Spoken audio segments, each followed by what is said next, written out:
The financial records have finally been released, and the whispers behind closed doors are getting impossible to ignore. Kody and Robyn Brown's seemingly perfect marriage is starting to show some serious cracks. We're not talking about simple disagreements over household chores here. These are deep, fundamental problems that have Mykelti Brown Padron, Kody's daughter with Christine, speaking out on her Patreon about what's really happening. What she's sharing isn't just drama for the cameras. It's a real look at how a marriage falls apart when two people want completely different things and neither is willing to give an inch. Let's be honest about what's happening. Mykelti didn't hold back when she explained what's really going on behind the scenes of Sister Wives. This isn't fake drama created for ratings, though they're definitely using it for content. There's real tension here, the kind that keeps marriage counselors busy and divorce lawyers on standby. Kody wants to be done with polygamy completely. He's officially retired from having multiple wives. But Robyn, she's still holding on to the idea of plural marriage like it's her ticket to heaven. You've got two people with completely opposite dreams, and neither one wants to compromise. Here's where things get really messy. According to Mykelti, this isn't just about different beliefs or lifestyle choices. This is about control. Kody doesn't want a partnership with Robyn, it's obedience. He keeps pushing her to give up on polygamy because in his world, that's what wives do. They either fall in line or they fall out of his good graces. And if there's one thing we've learned from watching this family fall apart over the past few seasons, it's that Kody's love comes with conditions. You either do what he wants or you end up sitting alone wondering what went wrong. But here's what makes this whole situation really interesting. Neither Mykelti nor her husband Tony can say for sure whether Kody and Robyn are truly finished with polygamy. Tony isn't convinced they've completely closed that door. Mykelti sees the warning signs, but she knows the conversation keeps coming up. Why? Because it's not actually resolved. It can't be resolved when one person's spiritual beliefs depend on living plural marriage and the other person would rather do anything than share his wife again. That's not something you can compromise on. That's a collision waiting to happen. So here we are, watching a marriage that was supposed to be the happy ending, the loyal wife who stayed, the husband who finally got to focus on one relationship. Instead, it's turning out to be something much more complicated and fragile than anyone expected. Let's talk about what obedience actually looks like in Kody Brown's world, because it's not the kind of partnership most women would put up with for even a minute. We're talking about a man who openly admitted he doesn't value love the way he values respect. And for Kody, respect doesn't mean mutual admiration or healthy boundaries. Respect means obedience, doing whatever he decides, whenever he decides it, no questions asked. If you've ever tried to manage a household budget while someone else made all the financial decisions without asking you, you know exactly how frustrating that feels. Christine Brown explained this clearly in her book. To get anything from Kody, you have to bend to whatever he wants. Unless you do everything he demands, you're in trouble. You're on the outside. You get the cold shoulder while he pays attention to someone more willing to go along with his plans. And Robyn, despite being the supposed favorite, the chosen one, the wife who stayed when everyone else left, she's not exempt from this system. Mykelti made it crystal clear that Robyn has to cater to whatever Kody wants to get her needs met. She walks on eggshells. She has to manipulate situations to get her way because directly confronting him results in punishment. He'll pull his affection away from her if she dares to disobey. Now, here's where the power dynamics get really interesting. Kody used to have real leverage. When things got tense with Robyn, he could threaten to spend his time and attention on Janelle or Christine or Mary instead. He could use the other wives as both a carrot and a stick at the same time. But that leverage disappeared the moment those relationships ended. He's got nothing left except the nuclear option, leaving Robyn entirely or threatening to cheat without bringing in a proper sister wife. And that's a much weaker position than when he had a whole group of wives to rotate between. The problem for Robyn is that she can't push back too hard without risking everything. If she insists on polygamy, if she draws a line in the sand and says this is non-negotiable, McKelty believes Kody would walk away, just done, finished, because to him, her insistence would be the ultimate act of disobedience. She'd be refusing to respect his clearly stated boundary. And Kody has proven repeatedly that he'll throw away relationships that don't center his needs and his ego. He'll rewrite history, blame the woman for the failure, and move on without looking back. So Robyn's trapped in this strange dance. She wants polygamy. He demands monogamy. She can't push back too hard or she loses everything. He knows it, and he's using that knowledge to bend her will until it breaks. Here's where things get genuinely confusing. Robyn Brown grew up watching polygamy fail spectacularly right in front of her face. Her mother and her mother's sister wife didn't get along at all. McKelty compared their relationship to the dynamic between her own mother, Christine, and Robyn, where they occasionally managed to be polite for family events, but genuine affection was never there. Robyn witnessed firsthand that sister wives often can't stand each other. She lived through the jealousy, the competition, the awkward family gatherings where everyone pretends things are fine when they're absolutely not fine. And yet, despite growing up in a failed polygamous household, despite admitting she struggled with jealousy and sharing Kody, despite being controlling and manipulative to maintain her position as favorite wife, Robyn still insists she needs to live polygamy. She still clings to plural marriage like it's her spiritual lifeline. How does that make sense?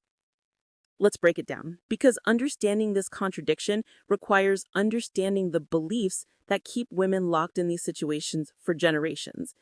In fundamentalist Mormon polygamy, women are taught a specific story of suffering and reward. The more you endure on earth, the bigger your blessings in heaven.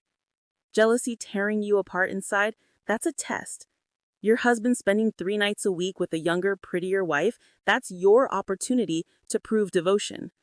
The loneliness, the financial strain of sharing resources across multiple households, the constant comparison and competition, all of it counts towards your heavenly scorecard. You're not just tolerating a difficult lifestyle, you're earning your place in the celestial kingdom. This is the promise that keeps women participating in systems that make them miserable. They're told their suffering has purpose, that enduring the hard parts prove their worthiness, that giving up would mean losing eternal blessings, not just for themselves, but potentially for their children.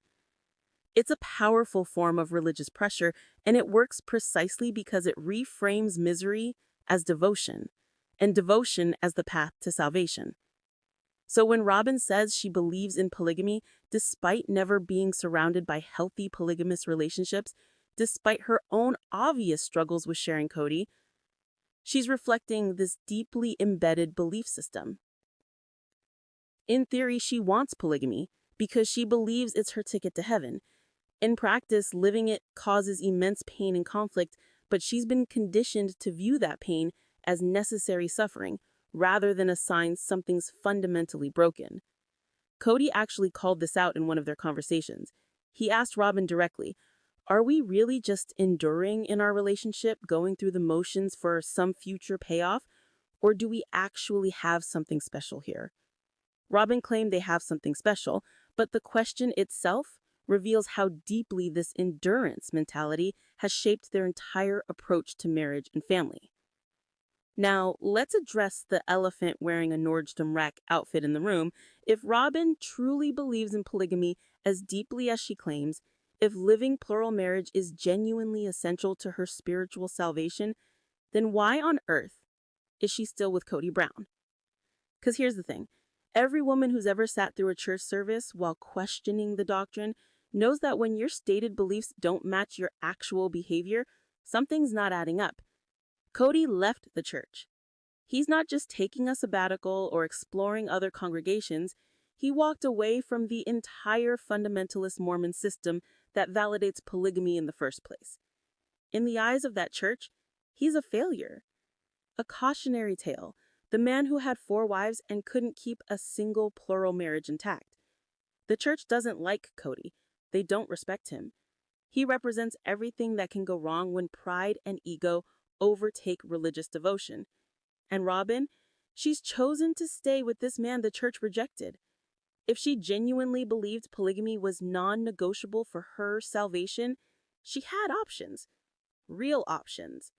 McKelty and Tony both pointed this out.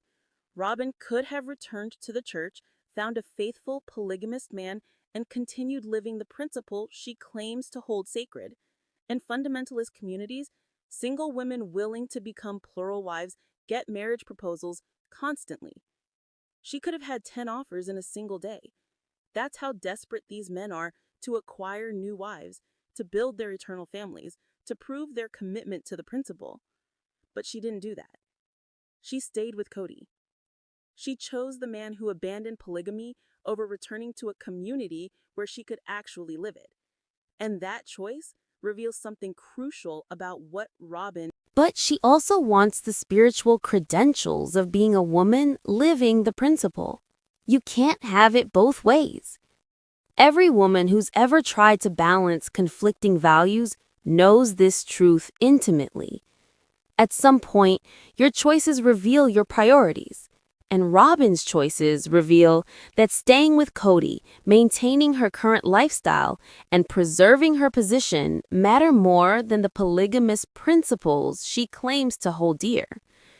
Let's dig into what Robyn was actually chasing when she joined the Brown family. Because it wasn't just spiritual fulfillment and sister-wife bonding sessions. According to McKelty's analysis, Robyn's something special with Kody isn't really about Kody at all. It's about what Kody could provide. Status, visibility, the chance to be queen bee of a successful, famous, polygamous family. She wanted to prove to her friends, still scraping by in poverty within fundamentalist communities, that you could be the king and queen of polygamy. That was the dream.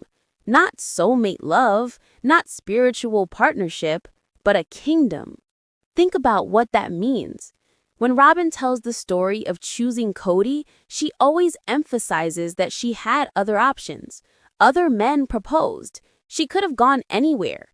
And she's right, she could have. In those communities, a woman willing to become a plural wife is gold. But she chose the Browns specifically because that family could give her something the others couldn't. Fame and fortune through their reality show.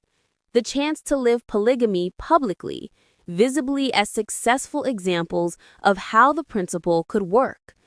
She wanted the wealth that came with being reality television stars. She wanted to show everyone back home that she'd made it. Meanwhile, Kody had his own completely different motivations. To him, Robyn was the trophy wife, the diesel jeans model. Young, beautiful, devoted, everything he thought a wife should be. She represented vindication of his belief that if he just found the right woman, polygamy would work perfectly. She was his evidence that the other wives were the problem, not him. She was the prize he'd been working toward all along.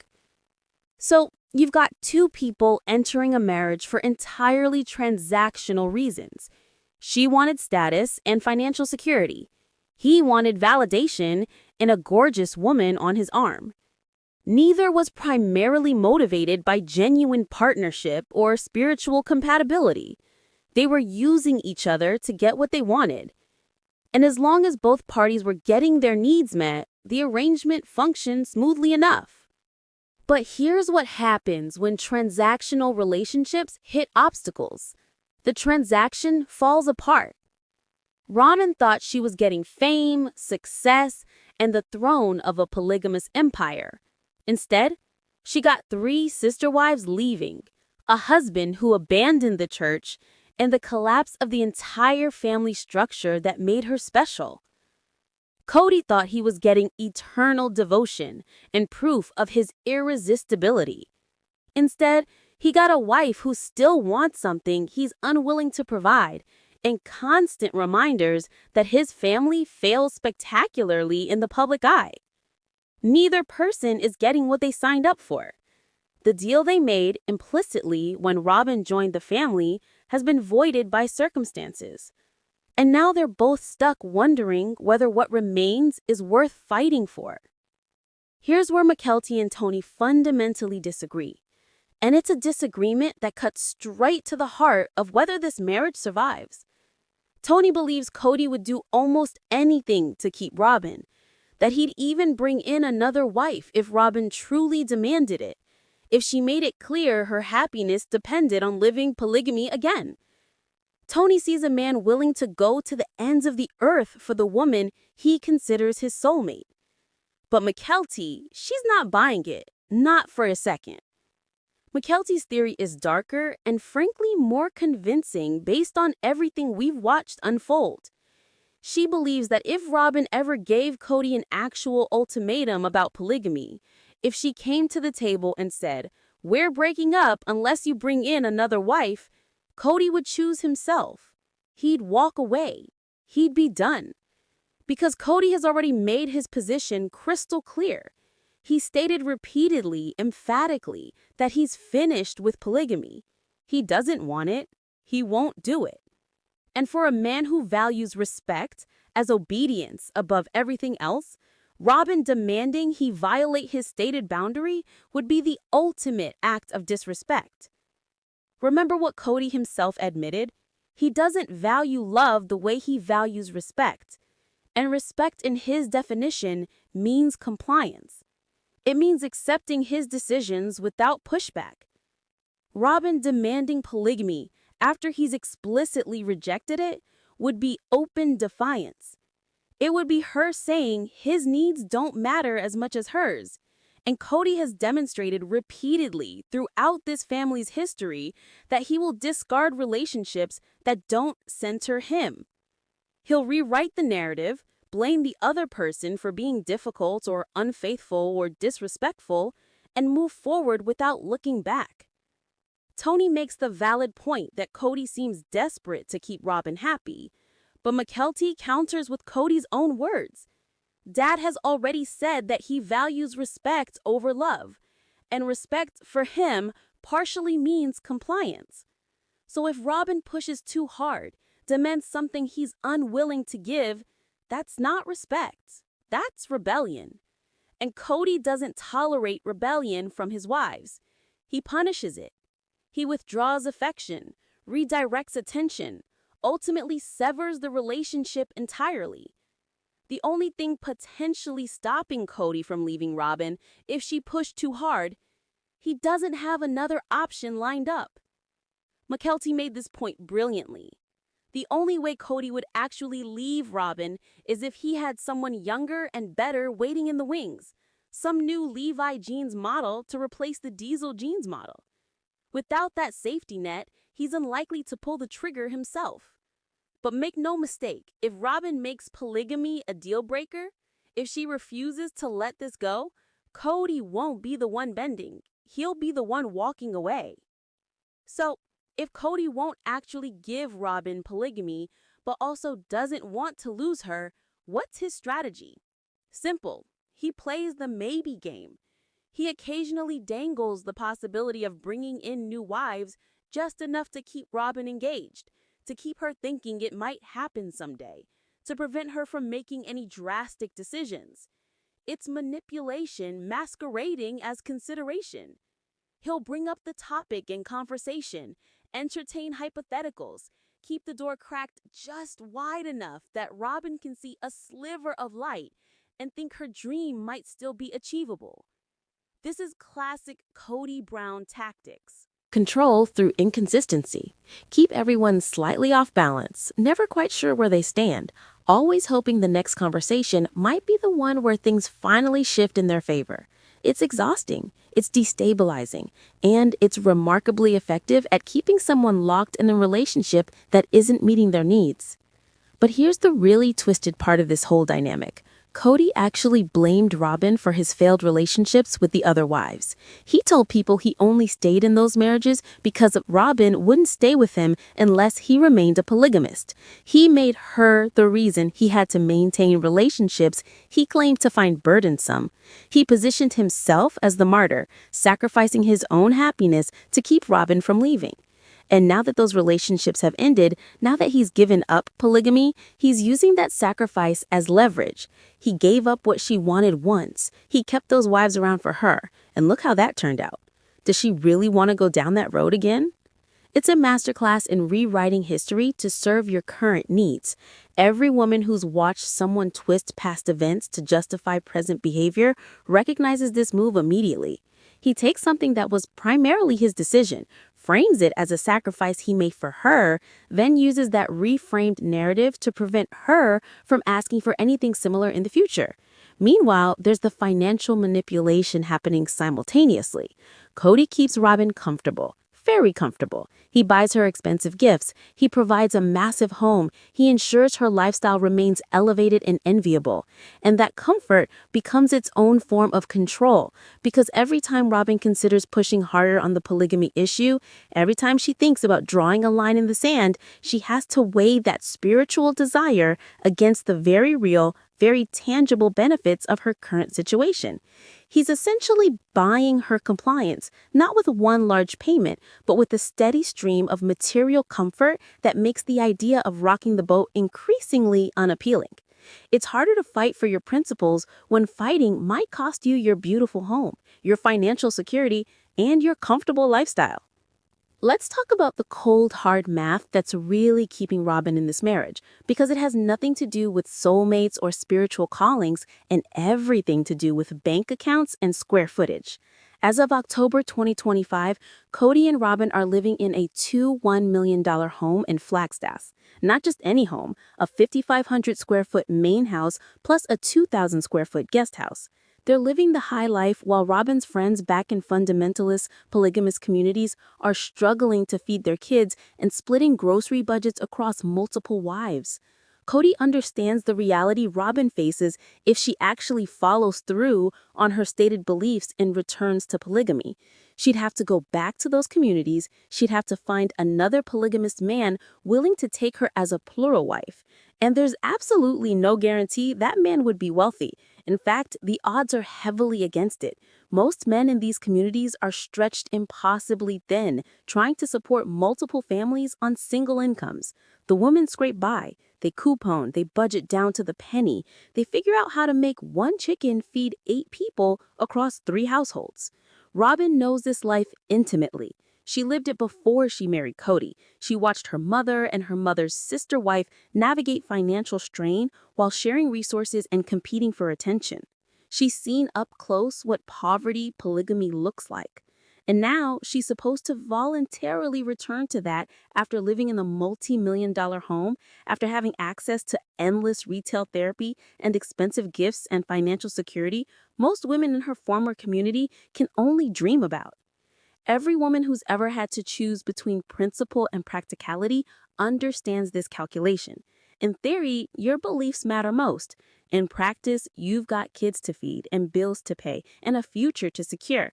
And when your current situation provides comfort while your alternative offers hardship, it becomes remarkably easy to convince yourself that maybe your current path is actually fine.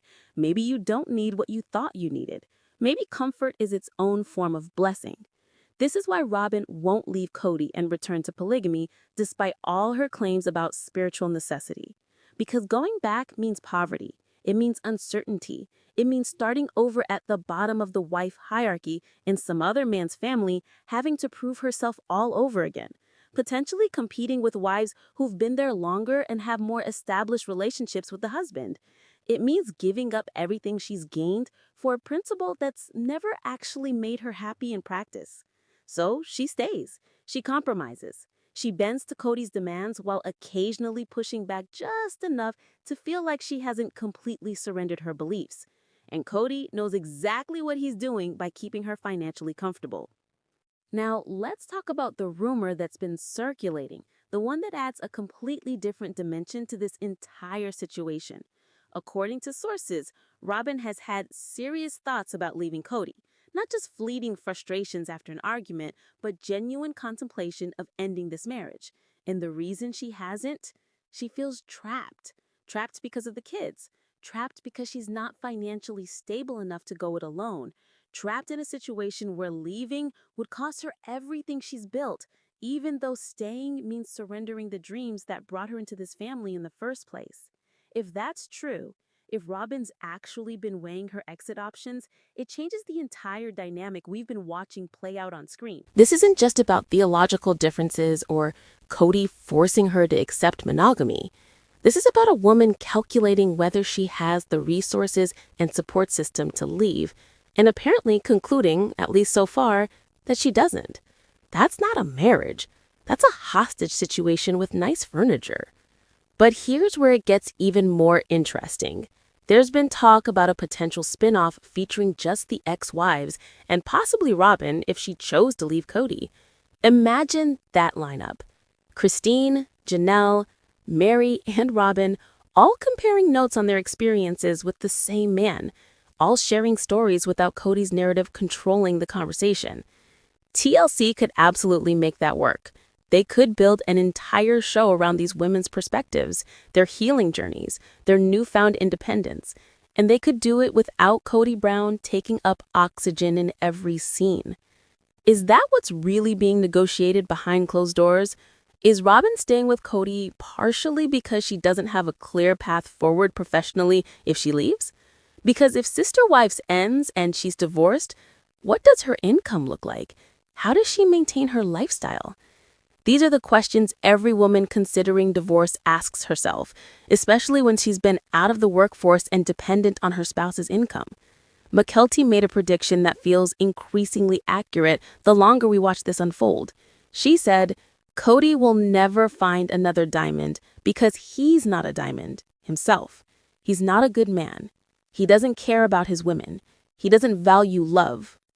And critically, if Robyn ever became truly disobedient, if she ever refused to bend to his will, he would discard her, just like he discarded Christine, Janelle, and Mary. The only difference is he hasn't had a reason to yet. She's still compliant enough, still trapped enough, still calculating whether leaving is worth the cost. But two narcissists locked in a marriage where neither is getting what they want, that's not sustainable long term. That's a countdown clock ticking toward inevitable implosion. So where does this all end? Because make no mistake, this marriage is heading somewhere, and that somewhere doesn't look like happily ever after. Mykelti's assessment is blunt and probably accurate. These are two narcissists who will eventually turn on each other. When you've got two people who prioritize their own needs above everything else, who manipulate situations to maintain control, who rewrite history to serve their current narratives, the relationship has an expiration date. It's just a matter of what finally triggers the collapse. Here's the timeline that seems most likely. Robyn stays as long as the money flows and the kids need stability. Once those kids are grown, once they're out of the house and established in their own lives, her primary reason for staying evaporates. And once the Sister Wives gravy train finally runs out, once TLC decides the show has run its course and the paychecks stop arriving, Kody's ability to maintain her comfortable lifestyle disappears. That's when she'll reassess.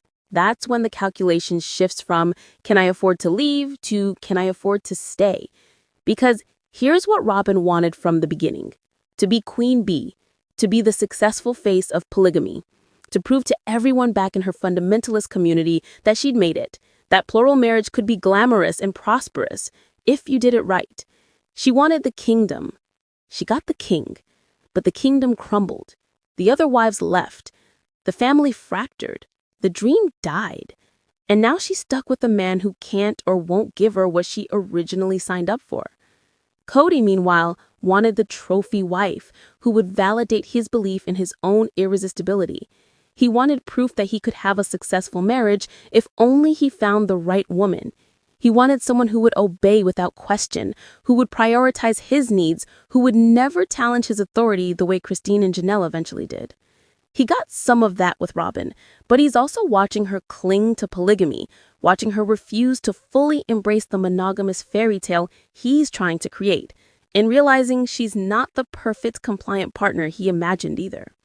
Neither person is a diamond. Mykelti was right about that. Kody doesn't care about love.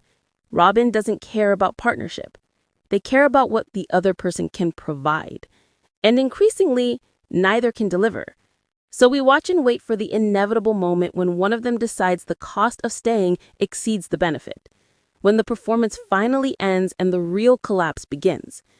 And honestly, after everything this family has been through, watching Kody and Robyn's downfall might be the most satisfying chapter yet. Do you think Robyn will finally walk away once the cameras stop rolling, or will Kody beat her to the exit when a younger option appears? Drop your predictions in the comments, tap like, hit subscribe, keep those notifications on because trust me, a fresh video is already queued up and something tells me the next round of Brown family drama will be even messier than the test.